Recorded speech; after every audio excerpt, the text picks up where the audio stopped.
थोड़ी देर में उसको एहसास हुआ कि ऐसा घर तो मिलना मुश्किल है जिसमें मौत ना हो, मृत्यु ना हुई हो। ऐसा तो संभव है क्या? आप सोचिए जरा। आप कहेंगे हाँ, ऐसा संभव नहीं है जिसका कोई मरा ना हो।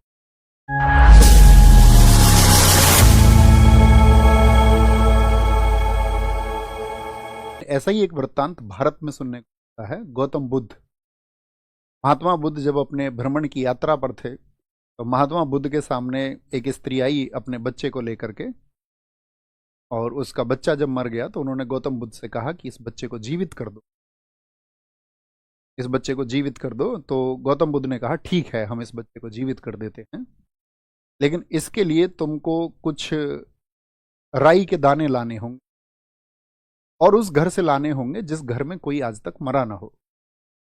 तो ये एनलाइटनमेंट का प्रोसेस है। वो स्त्री अपने बच्चे के मोह में सब जगह भागी, ने कहा राई के दाने दे दो, और अगर आपके घर में कोई मरा ना हो।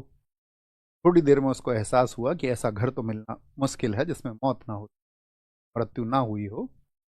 ऐसा तो संभव है क्या? आप सोचिए जरा। आप कहेंगे हाँ, ऐसा संभव नहीं है जिसका कोई मरा ना हो, क्योंकि जन्म हुआ है तो मृत्यु तो होगी ही। तो वो स्त्री वापस आई और वो सब कुछ समझ गई। उसने अपना जीवन महात्मा बुद्ध को समर्पित कर दिया और ये कहा कि जो आप मुझे समझाना चाहते थे वो मैं समझ चुकी। यानी कि आप सत्य से किसी को परिचित करा रहे हैं। आप किसी के सामने ऐसा मतलब ये करके नहीं दिखा रहे हैं कि ये लो कि हम तुम्हारे बच्चे को भी जीवित कर देते हैं। तो सत्य से मिलवाना और अंधविश्वास को स्वीकार करना, इन दोनों बातों में बहुत बड़ा अंतर है।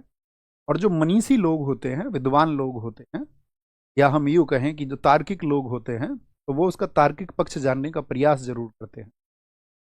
बात समझ पाए? मैं आपको कुछ ग्राउंड तैयार करना चाह रहा था ताकि आप अपनी समझ को विकसित करें